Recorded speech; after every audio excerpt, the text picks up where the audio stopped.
also the 15 years threshold that you must have been in practice. They all qualify. They all qualify. 100%. Yes. They all qualify. But now you rising from maybe, as you said, the bench. Yeah, from practice, maybe as an academia, for this particular, is that a tall order? Not You must really go through the ranks, because I think that has been the contestation, that you don't really have gone through the hoops of going through, you know, beginning as a magistrate, rising up now through the ranks, you know.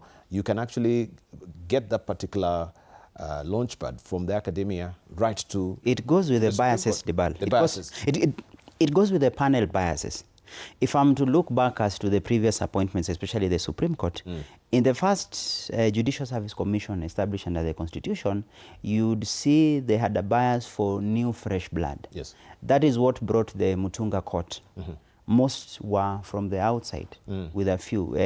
Justice Mutunga as the Chief Justice, Nancy Baraza as the DCJ, and the rest. You see the majority were from the practice, from academia, from the civil society, call it whatever. Subsequently, when it came to replacement of Mutunga, you could see a shift back. Once the likes of Abmenasir exited Judicial Service Commission, the next lot of JSC commissioners pivoted back towards practice kind of bench. That's why you had Justice Maraga coming in, Philomena Mwilu coming in, because they were rightfully from the bench. From Court of Appeal, they stepped up to the Supreme Court. And then subsequently, you've seen a careful balance, not pure practice, like private practice or academia. There's kind of a balance. After the Justice Maraga bench, you saw a kind of a balance.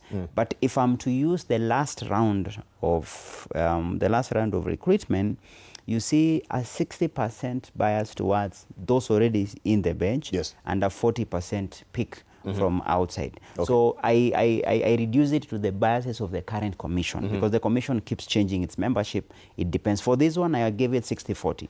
Okay. 60% bias towards those already in the bench. They mention it. I think Fatuma Sichala, as a commissioner, had mentioned it. She said they are looking for judge-ready material. Judge-ready. Which means once you've been a judge, as a High Court judge, as a Court of Appeal judge, you are judge-ready. Thank you. Isn't that discriminatory? It's simply biased. It is still biased, yeah. Though not outrightly the base. That's why I give it 60-40. Okay. They kind of try balance, but kind of in a slight way you see the scales tilting towards a judge-ready kind of a candidate. Okay. Allow me just to welcome Paul Masheria.